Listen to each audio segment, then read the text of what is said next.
Let's begin with the second phase of the compiler, and this phase is syntax analysis phase. Syntax analysis phase verifies the syntax of the source program. This phase receives token from the lexical analyzer. It receives token stream from lexical analyzer, and this phase verifies that the tokens are in the right order or not. That's what is the meaning of syntax verification.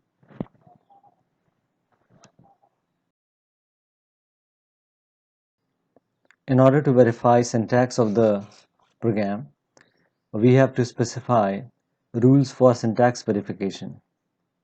And how do we specify rules for syntax verification? We make use of context-free grammar.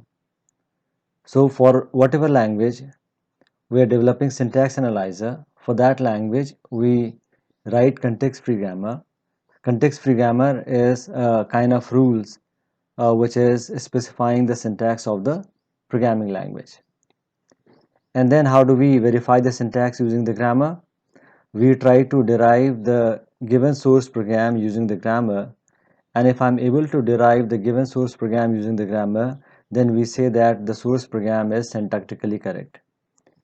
Let me now explain this with the help of an example. I want to verify the syntax of an arithmetic expression. So first of all, we'll write the grammar for arithmetic expression, and here I have given you a grammar for arithmetic expression. The grammar is capital E derives E plus E, capital E derives E star E, and capital E derives identifier. This grammar is realizing arithmetic expression over plus and multiplication operator. And let's say I want to verify the syntax of the string ID plus ID star ID. So in order to verify the syntax, I will derive this string using the grammar. So I start the derivation from the starting symbol capital E, and in 0 or more step of the derivation I derive the given string, and since I am able to derive the given string, so I can say that this string is syntactically correct. Now there could be two possibilities. One possibility is, in order to I start from the starting symbol, go in the forward direction and try to obtain the given string or given source program, and if I am able to do that, then in that case the given string is syntactically correct. The second possibility is, the second approach is that instead of starting from the starting symbol, I actually start from the given string itself and go in the backward or reverse direction. So and we try to obtain the starting symbol, and if I'm able to obtain the starting symbol, then in that case we say that the given string is syntactically correct. So this here in this case I'm starting the derivation from the starting symbol and I'm trying to obtain the given string, and since I'm able to obtain the given string, so given string is syntactically correct. Now this approach is known as, if my syntax analyzer or parser is using this approach, then in that case we say that it is top-down parser. Then in that case we say that it is top-down parser. So top-down parser starts the derivation from the starting symbol and tries to obtain the source program, and if it is able to obtain, it declares that source program is syntactically correct. On the other hand, if I start the derivation from the given string and we go in the reverse direction and try to obtain the starting symbol, then such a parser is known as bottom-up parser. Such a parser is known as bottom-up parser. So bottom-up parser tries to obtain the starting symbol and it starts from the given source program. Now if you look at this derivation, let me ask you what kind of derivation it is, whether it is leftmost or rightmost. This is my sentential form. This is the first step of the derivation. Capital E was expanded using the production capital E derives E plus E, and this is the leftmost variable. and this leftmost variable was expanded in order to obtain the next sentential form. Similarly, in this sentential form, this is the leftmost variable. This was expanded to E star E in order to obtain the next sentential form. In this sentential form, this is the leftmost variable, and this was expanded in order to obtain the next sentential form. And in this sentential form, this is the leftmost variable, so this was expanded. Let me mark this is the leftmost variable, this is the leftmost variable, this is the leftmost variable, this one is the leftmost variable, which are, so in every step we are expanding the leftmost variable, so this derivation is leftmost derivation. You should note that in the top-down parser, we perform the leftmost derivation of the given string. Now, this is what will happen in the bottom-up parser. I start from the given string and go in the reverse direction and try to obtain the starting symbol. And if I write it in the reverse manner, actually this is what has happened. Capital E derives E plus E. Then this capital E is expanded to E star A, and this is the sentential form, and then I obtain this, and then I obtain this. So this is what is happening in the bottom-up parser.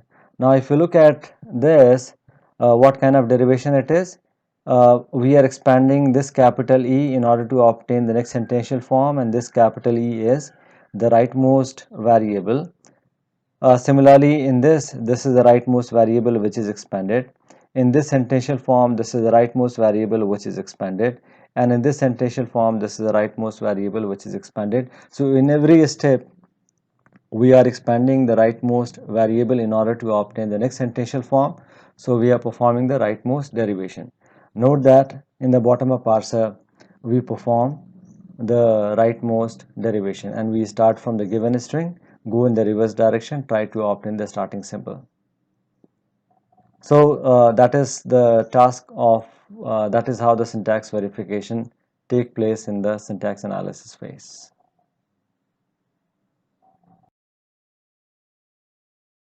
Let's now discuss grammar for some programming construct. First of all, let us discuss the grammar for arithmetic expression. One grammar that I gave you earlier is capital E derives E plus E, capital E derives E star E, capital E derives within bracket capital E, and capital E derives identifier. This grammar is realizing arithmetic expression over multiplication and addition operator. Now for this grammar, let us take a string and construct the parse tree for the string.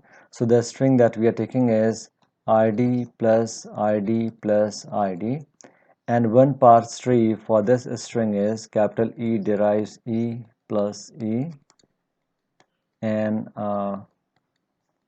this. So this is one parse tree for the given string. Another parse tree for the same string is capital E derives E plus E, capital E derives this, and identifier here, identify. This is another parse tree for the same string. So since I have more than one parse tree for a string, this grammar is ambiguous grammar. According to first parse tree, evaluation of second addition operator is taking place first, followed by the evaluation of first addition operator. According to the second parse tree, evaluation of first addition operator is taking place first, followed by the evaluation of second addition operator. So according to this parse tree, plus operator is right to left associative, and according to this parse tree, the plus operator is left to right associative. As per the language semantic, plus operator is left to right associative. If you look at the operator table for, let's say, the C language, you will find that plus operator is left to right associative. So this grammar is this parse tree is not correct from the associativity of the plus operator. Let's now take another string, and the string is identifier plus identifier star identifier.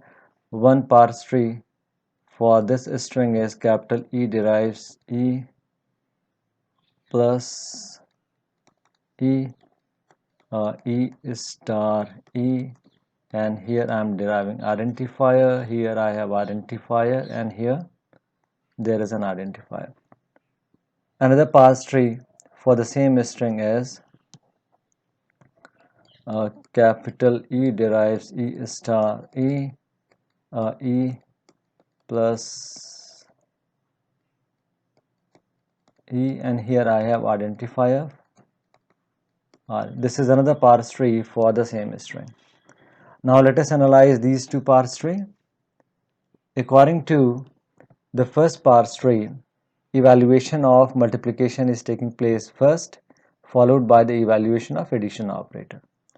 According to second parse tree, evaluation of addition is taking place first, followed by the evaluation of multiplication operator.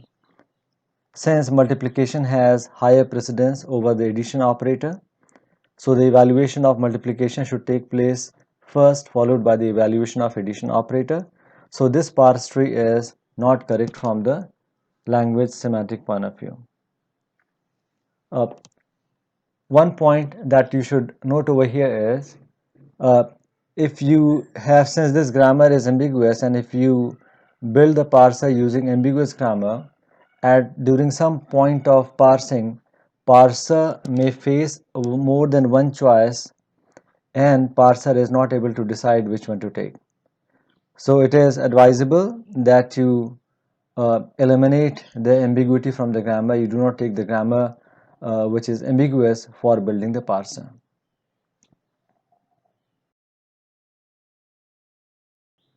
Now we'll design the grammar for arithmetic expression which is not ambiguous. This grammar that we had considered in the previous slide is ambiguous grammar.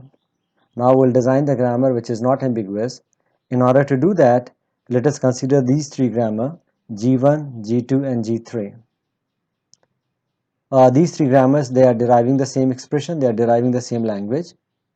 So if I consider the expression, for example, ID plus ID plus ID, and let us construct the parse tree using the grammar G1. Each of the ID will be derived from capital E, so this is derived from this capital E, and now I have to join the three capital E. I can either do the joining from the right direction in this manner, so these two are joined, and then this one is joined with this one. So here I have done the joining from the right direction and then going towards the left. Or alternatively, I can do the joining from left direction also. So ID plus ID, this is derived from capital E, this is derived from capital E, and these three are joined together in the left direction, and then I have joined these three. Okay. Now in this case, the joining has taken place of the capital E from left and then moving towards the right. And why is this happening? This is happening because if I look at the grammar is actually balanced in the sense that on both the sides of the plus operator, I have capital E here, I have capital E here. So since it is balanced, so it is giving me the option either I can proceed from right to left direction or I can proceed from left to right direction. So that is why this grammar is ambiguous grammar. It is giving you both the option. Let us now consider the grammar G2 and let us see what will happen to the expression. So expression is ID plus ID plus ID. In the second grammar, this will be derived from this capital E, and then these three will be joined together, and then these three will be joined together. So here joining is taking place from right to left direction. If I try joining them from left to right direction, it will not be possible for me. I will not be able to do that. So that means the grammar G2 is allowing me to join the variables from right to left direction. And why is this happening? Because this is unbalanced. On one side of the plus operator I have identifier, on another side I have the capital E. So this grammar is the production of this grammar, if you examine, it is unbalanced. So it is not giving you both option. This is giving you can join them from right to left direction only. So that means it is making the plus operator right to left associative. If I consider the grammar G3 for the same expression, the joining will take place from left to right direction. So this ID will be derived from this capital E, and then these three will be joined together, and then these three will be joined together. If I try joining them using the grammar G3 from right to left direction, it will not be possible. Here the joining is taking place from left to right direction. So this third grammar is making the plus operator to be left to right associative. And once again, why is this happening? This is happening because this grammar is also unbalanced. If I consider the production, on one side of the plus I have capital E, and on another side I have identifier. So this will permit you joining only in one direction. Right? Now in this grammar, if you recall the discussion that we had, why is ambiguity arising? Ambiguity is arising because of associativity and because of the precedence. So if I want to eliminate the ambiguity because of associativity, I can consider the grammar on the lines of either G2 or G3 depending upon the associativity of the operator. So since plus operator is left to right associative, so if I design the grammar on the lines of the third grammar third pattern, then in that case the ambiguity arising due to the associativity will be eliminated. The second reason why is this grammar ambiguous, uh, it is because of the reason that it is giving equal precedence to the plus and the multiplication operator. So somehow if I can specify in the grammar that multiplication has a higher precedence, then in that case the ambiguity arising due to the precedence of the operator, that will also get eliminated. Given this idea, this is the grammar which has been designed for arithmetic expression, and this grammar is unambiguous grammar. If you look at this grammar, look at this production. On one side of the plus I have capital E, and on another side I have capital T. So once again, this is first of all unbalanced, and since capital E is appearing on the left hand side, so that means this grammar will make plus operator to be left to right associative. Similarly, look at this production. On one side of the multiplication operator I have capital T, and on other side I have capital F. So this is also unbalanced, and since the capital T is on the left hand side, so this will make multiplication operator to be left to right associative. So if I simply examine the production corresponding to the plus operator and production corresponding to the multiplication operator, we'll find that ambiguity arising due to the associativity that has gone away. And the second thing that you should notice is capital E is the starting symbol, and from capital E I have the production which is only covering the plus operator, and then in the second level I'm covering the multiplication operator. So that means before reaching the capital E, the multiplication would have been taken care of by the capital T variable.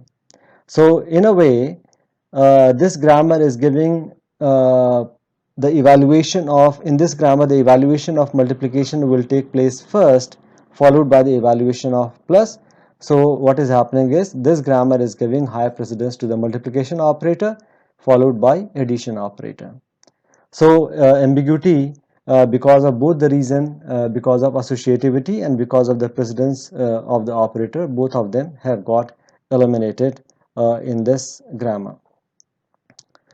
Let me now ask you a question and take this as exercise. The question is, if I want to modify this grammar in such a way, consider that plus operator is right to left associative. Then in that case, what modification do I have to make in this grammar so that plus operator becomes right to left associative and the grammar remains to be unambiguous? Second thing that you take as exercise, consider hypothetically for the time being, right? Consider multiplication to be right to left associative. In that case, what modification will you make in this grammar? And third thing that you should do is take this as exercise.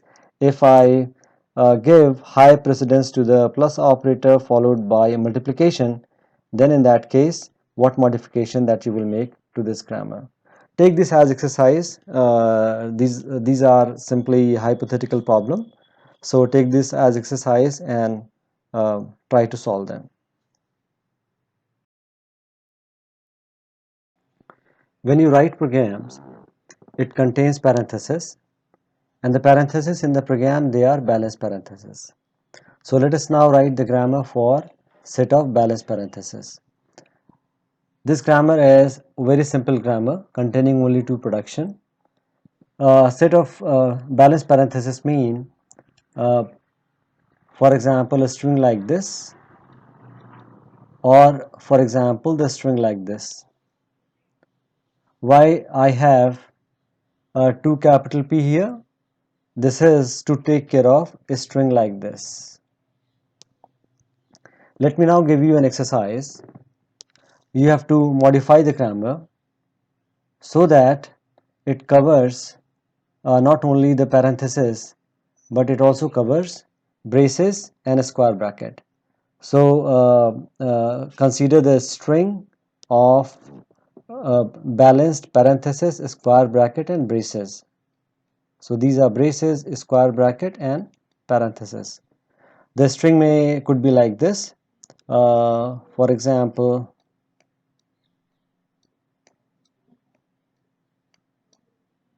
but this one is incorrect string.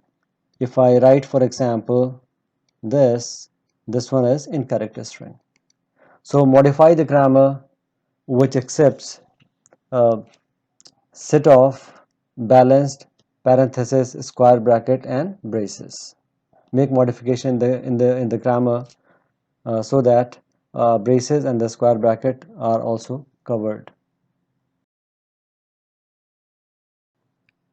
Let's now write the grammar for if then else statement. There are two productions which are representing if then else statement. The first one is capital S derives if capital E then S. This is for if statement without else clause. The second one is capital S derives if capital E then S else S. This is for if statement containing the else clause. Now this in this production, capital S is representing the statement. So followed by then there can be any statement. So here capital S is representing the statement. Similarly here also followed by then or followed by else there can be any statement. So they are being represented by capital S. From capital S I'm adding just to simplify things. I'm adding two more production. The first one is from capital S I'm deriving a small d which is a terminal symbol, and this terminal is denoting some other statement. And similarly from capital E I am deriving a small b, and this small b is a terminal symbol which is representing the Boolean expression. I am doing this in order to simplify the things. The main productions which are realizing if then else statement are these two productions. Let's now construct the parse tree for the string shown over here. the parse tree will look like this. From capital S, I derive if capital E, then capital S, else capital S. From capital E, I am deriving a small b, and then from this I am deriving if capital E, then capital S, else capital S. From this I am deriving a small b. From this I am deriving a small d. From this I am deriving a small d, and from this I am deriving a small d. So this is the parse tree for the given string.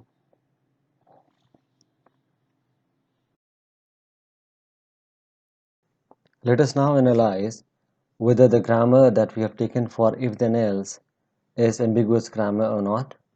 For this we have taken an input string, and for this string we'll construct the parse tree.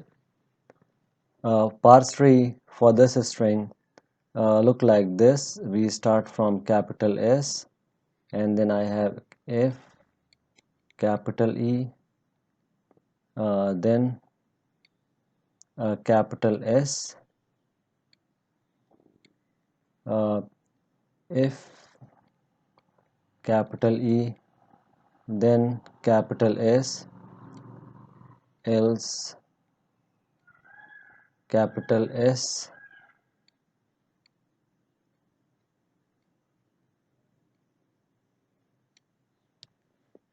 from this capital S we are deriving a small d, from this we are deriving a small d, from this we are deriving a small b, and from this capital E we are deriving a small b.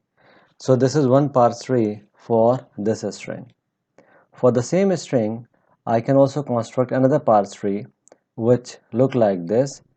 Capital S derives if capital E, then capital S, else capital S,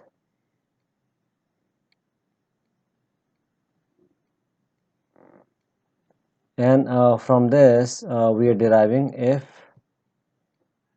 capital E, then capital S.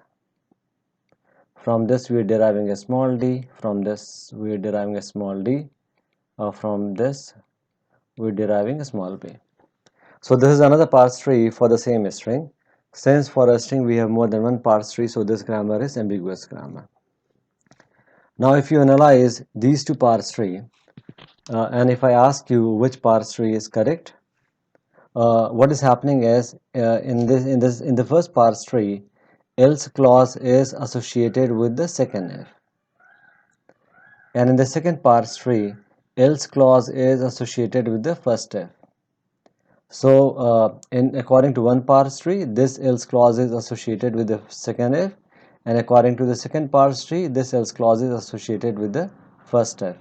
Question now is, out of these two, which parse tree is correct from the language semantic point of view?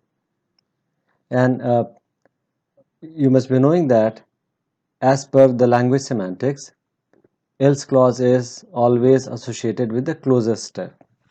So else clause should be associated with the second if rather than with the first if. So according to this, the second parse tree is not correct. The first parse tree is correct because it is associating else clause with the closest if. So this grammar is ambiguous grammar, and now I'll give you the grammar which is unambiguous. This is unambiguous grammar for if then else statement. What is the idea behind this grammar? In order to analyze this, let us try to understand as to why ambiguity is arising in the previous grammar.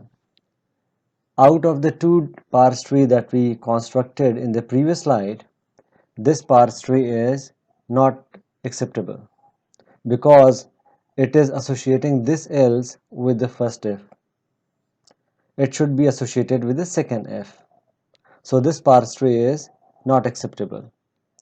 And why is this happening? This is happening because at this place I have if statement, which is open if statement not containing the else clause. Because of this else is getting associated with the first if.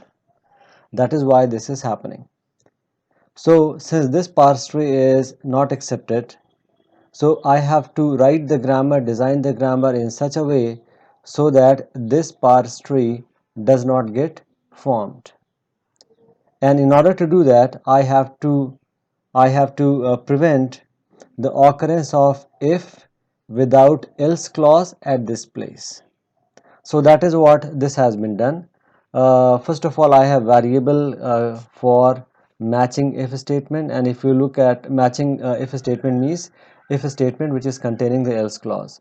If I look at the production of for this variable, one production is this one, if capital E then m underscore s else m underscore s. Uh, if a statement which is derivable from m underscore matching statement will contain the else clause. So with this there will be else clause, with this also there will be else clause. So it means that for every if which is occurring, and if it is derived from m underscore s, there will be corresponding else always there. So the problem will not be arising for the production of this variable. Now another variable is o underscore s, and this variable is representing if statement without else clause, open statement. So this is not containing the else clause. And here if I look at this production, here at this place I have put m underscore s. So that means if at all if a statement will come after, then it will be along with its own else clause. So I'm preventing in a way occurrence of if without else clause at this place. So here I'm using the variable m underscore s so that if without else clause does not come or at this place. So that is how occurrence of formation of this parse tree has been prevented, and the ambiguity has been eliminated. And this is the idea behind this particular grammar.